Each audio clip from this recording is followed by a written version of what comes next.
આ તરફ છોટાઉદેપુરના કવાંટમાં માર મારવા મામલે ફરિયાદ નોંધાવવામાં આવી છે। તાલુકા પંચાયતના કર્મચારીને માર મારવામાં આવ્યો હતો। આ મામલે 2 લોકો સામે પોલીસ ફરિયાદ દાખલ કરાઈ। રાજપાલ રાઠવા અને ઊંઘીના સરપંચના પતિ સામે એફઆઈઆર દાખલ કરાઈ છે। આવાસ વિભાગના MIS મિતેશ રાઠવાને માર મારવામાં આવ્યો હતો। આ ઘટનાને લઈને પંચાયતના કર્મચારીઓએ વિરોધ કર્યો હતો। વિરોધ કરી જિલ્લા વિકાસ અધિકારીને રજૂઆત કરી હતી। તાલુકા પંચાયત દ્વારા કવાંટ પોલીસમાં ફરિયાદ નોંધાવવામાં આવી।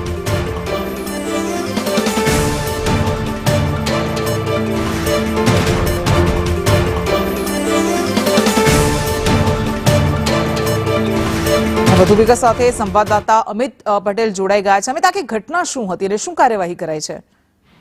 जी हूँ चौक्कस जणावी दઉં કે છોટાઉદેપુર જિલ્લાનું કવાંટ તાલુકાની તાલુકા પંચાયતના જે પ્રધાનમંત્રી આવાસમાં કામ કરતા હતા મિતેશ રાઠવા MIS તરીકે કામ કરે છે અને તેમની સાથે એક પીપલદી ગામના રાજપાલ રાઠવા કરીને પોતાના કામ અર્થે આવ્યા હતા અને તેમને ગમે તેમ બોલી અને ગાળો આપી હતી અને ગાળો આપ્યા બાદ 3-4 લાફા મારી દેવાની ઘટના સામે આવી હતી, જેને લઈને તાલુકા પંચાયતના કર્મચારીઓ ભયમાં આવી ગયા હતા અને બીજા દિવસે તાલુકા પંચાયતના કર્મચારીઓ દ્વારા કામનો બહિષ્કાર કરી અને તાત્કાલિક જિલ્લા પંચાયત ખાતે પહોંચી જિલ્લા વિકાસ અધિકારીને આ બાબતે રજૂઆત કરી હતી અને ત્યારબાદ કવાંટ પોલીસ મથકે પોલીસ ફરિયાદ નોંધાવતા કવાંટ પોલીસે 2 આરોપીઓ વિરુદ્ધ ગુનો દાખલ કરી અને કાયદેસરની કાર્યવાહી હાથ ધરવામાં આવી છે।